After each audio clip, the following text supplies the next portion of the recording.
Keeping a friend company in the country. I'm a girl and this happened when I was 20 in the early 2000s. People used landlines and cell phones were not unlimited. This happened in a town about an hour away from Sacramento. My friend was house sitting for a family that her family was friends with from church. She was to house sit in the country just outside of town for a week. They had animals like cats, rabbits, a donkey and a horse. The family also had dogs too, but the family took the dogs with them. My friend was in charge of feeding the animals and watching the place. She didn't have to get the mail daily, because they had this metal lockbox-style mailbox down their long driveway. They didn't have any neighbors for miles, just fields of alfalfa, cattle and corn, so I guess the lockbox was for safety. Towards the end of the week she asked if I wanted to spend the night and keep her company, and I thought it sounded fun. I had moved out of my aunts and uncles and gotten my own apartment, so I told her I'd pick her up on the way there after I got out of work. We got there around 9:30 p.m., grabbing dinner on the way. We went into the barn first thing and fed the animals. It was late for their dinner and they made their hunger known with their animal noises. We made sure they had water, then went inside. The house was this big ranch-style house. Single story, the living room was to the left as you walked into the home. There was a long hallway directly to the right of the entrance that led to where the bathroom and bedrooms were. Straight ahead was a dining area, and to the left of that was the kitchen entrance and a patio door. They did not have an open floor plan. In the kitchen, on the opposite side was also a long hall that had several doors. My friend explained that the wife ran a daycare center out of the house. These rooms were play areas for the kids she took care of. We didn't bother going over there because we had no interest. We watched some TV, ate our leftovers and talked about people we knew. As it got later she turned on the house alarm and said she didn't like sleeping in other people's beds, so she had been sleeping on the couch, then offered it to me.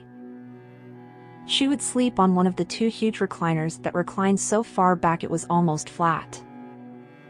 The chairs were really comfortable, so I just said I'd take the chair. I went and laid back in a chair with my blanket. We turned off the TV and were talking for maybe 20 minutes in the dark when the motion sensor floodlights started shining through the window, lighting up the room. Now, I really have no idea why people in the country think it's okay not to have curtains or blinds, because to me that's insane. We both got quiet and Amanda says, maybe it was one of the cats? Then we start hearing gravel crunch, like a person walking across gravel in the parking area outside. My chair was closest to the window and I slid carefully down to the floor, clutching the stupid blanket the whole time. The floodlight timed out and my friend slid to the floor too. We laid on our stomachs in the dark, not knowing what to do for a minute, when we heard a loud bang, and all of a sudden the house alarm started blaring and the floodlights turned on again. It was so loud we covered our ears and I started to panic. I swear I have never been so close to peeing my pants in my life.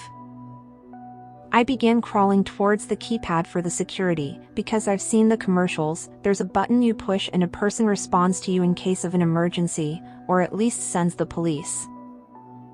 The main screen says, patio 1 of 2 open. Amanda starts to cry a little and hits the call assistance button on the pad and nothing happens. There's no assistance. I ask her where the phone is, and she says there's a phone in the kitchen, and one in the parents' room down the hall. So our choices are to go to the kitchen past the windows, and next to one of the patio doors, or to go down the hall to the parents' room and use the phone there. I asked her where the other patio is and she said it was in the daycare part of the house. It was an easy decision. We go inside the parents' room and it's pitch black. I ask her where's the phone and she says, I think we have to turn on a light. I really don't want to turn on a light, but have no choice. I don't have a flashlight and I didn't bring my cell because I had limited minutes. It was a simpler time and Amanda didn't even get her own cell until after this happened. She turns on the light and we start looking around the room. Not only did these people not have curtains on any window, but they didn't even have closet doors. We see a golf club leaning against the wall by the bed. They probably have it instead of a baseball bat, which is what I had next to my bed at home. We figure if we hit someone with it, it's gonna leave a mark. She grabs it and we continue our search for the phone. Looking at the obvious places, we find a cordless phone stand, minus the actual phone. The alarm is still raging, we have a light on, and the person who opened the patio door is bound to notice, is all I'm thinking at this point. She asks, should we use the locate phone buttons? I look at her and respond, yeah, if you want some strange guy coming in here with it and asking us if we were looking for something. I am getting mad that I'm scared and in this situation. Standing there knowing that we have to go to the kitchen, the house alarm stops. It gets country quiet. If you've lived in the country, you know what I'm talking about. There isn't another golf club for me to grab, so I make her go out first, flipping every light on and keeping the doors we pass in the hall closed. We double-check the security panel and it still says patio open. We hit the call button and it still doesn't work. Double-checking the front door is locked, we start for the kitchen. I tell her we have to check the patio near the kitchen, and I grab a big knife that wasn't even close to being sharp from the kitchen. We check the patio door near the kitchen and it's locked. We turn on all the lights and grab the phone and dial 911. The phone isn't a cordless phone, it's one of the old ones with a cord attached on a wall. My friend is on the phone with a dispatcher telling her what happened, and I hear a whistle coming from outside the kitchen window. The thing people don't think about is, while you have the reflection of the inside on the window, people on the outside have a clear view of you, unless you press your face against the window. I hear the whistle again. It sounds like someone trying to get someone else's attention kind of whistle, but I don't see anything outside. And I'm not pressing my face to the window to see if I'm the person they're whistling for. My friend is still talking to the dispatcher, and is crying and saying she doesn't have the address to the house. She hands me the phone and I say, hello? The dispatcher lady, who sounds annoyed, tells me she needs an address to send police to. I ask that she trace the call and she says something like, you're house sitting and you don't even know where you're at? Scared, angry, and overwhelmed, I hand the phone back to Amanda and start looking for something with an address in the kitchen. I'm looking for in the junk drawer, on the counter, on the refrigerator. Fully keeping an eye down the hall that has the daycare rooms. Knowing that on the other side of one of those doors is a patio door that was opened. Amanda tells the lady that she doesn't pick up the mail because of their lockbox, and then a few seconds later removes the phone from her ear and stares at me with a blank face. I ask her if they're tracing the call, because I cannot find anything with an address. Amanda says, she said I hope the police find you in time, and hung up the phone. I was so scared and angry at the same time. We knew that there was people outside. We knew that the patio door to the daycare area was opened. We did not know what to do. We stood in the kitchen silent for what seemed like forever, but was probably 1 minute. I picked up the phone and dialed 411. I told Amanda that they would have the number to the police department. As calmly as I could, I explained what was happening to us. I included the 911 dispatcher and said we really needed the phone number of the town's police department. When we heard a huge metal bang outside the kitchen window by the patio door. It sounded like someone dropped something metal and heavy. Amanda started crying, and I couldn't hold in my fear anymore and started crying too. Whoever was outside was gonna break open that patio door is what I'm thinking. The 411 operator said they were connecting us and would stay on the line with us after getting pissed at the 911 dispatcher on our behalf. A police officer answered the phone, and the 411 operator started explaining what was happening to the police. Then they were asked to disconnect once we had an established connection. The police asked a few questions, and we heard the whistle again outside, and floodlights all around the house turned on again. I was too scared to look outside, and we had never turned on the patio light, because we had to walk across the patio window to get to the switch.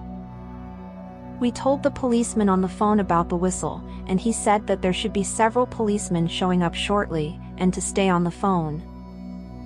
We were outside the town limits, and knew it might take a few minutes.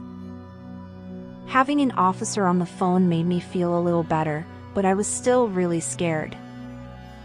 He told us that the police arrived and were coming up the drive. The policeman said to put down the phone and open the door, so I did. What I saw was a police pickup truck with spotlights, flashing into the pastures that ran along both sides of the drive. 2 officers, not with handguns, but with shotguns, walking slowly beside the truck as it came up the long drive. 4 officers approached the house asking us our names. One went to the phone and said they were here and hung up the phone.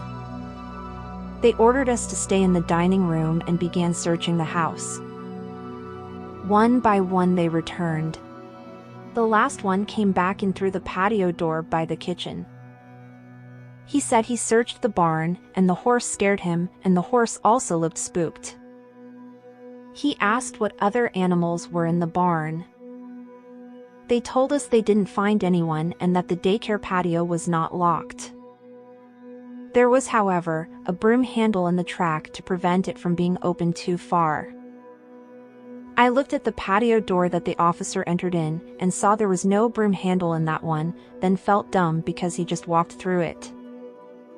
They lectured Amanda about not knowing the address of the house she was supposed to be responsible for, and other stuff I don't remember. After finishing statements, they said they'd stick around and look more, and if we wanted to leave we could. They could lock the bottom lock, but not activate the alarm, and we were cool with that. We were out of there so fast. We got into my car and went to her mom's. So mentally exhausted we fell asleep, and I went to my office job the next morning. She said she really didn't want to go back to the house, but she had to feed the animals their breakfast. Her mom told her to take her sisters, and she did. That afternoon she called me at work. She was really nervous, and began telling me that when they went into the house there was footprints and poop on the carpet. I said it was probably the cop that checked the barn. She said that she didn't know or pay attention. Also, she said that when they went into the barn to feed and water the animals in the morning, someone had tied all the rabbits' legs together in their hutches.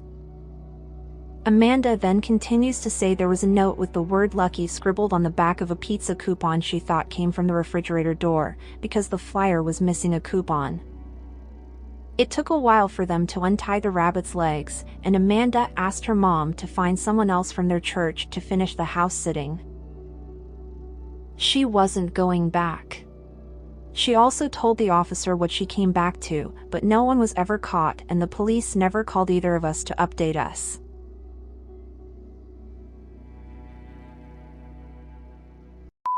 But if I lay down and I play dead and I stay dead, maybe you'll get sick of being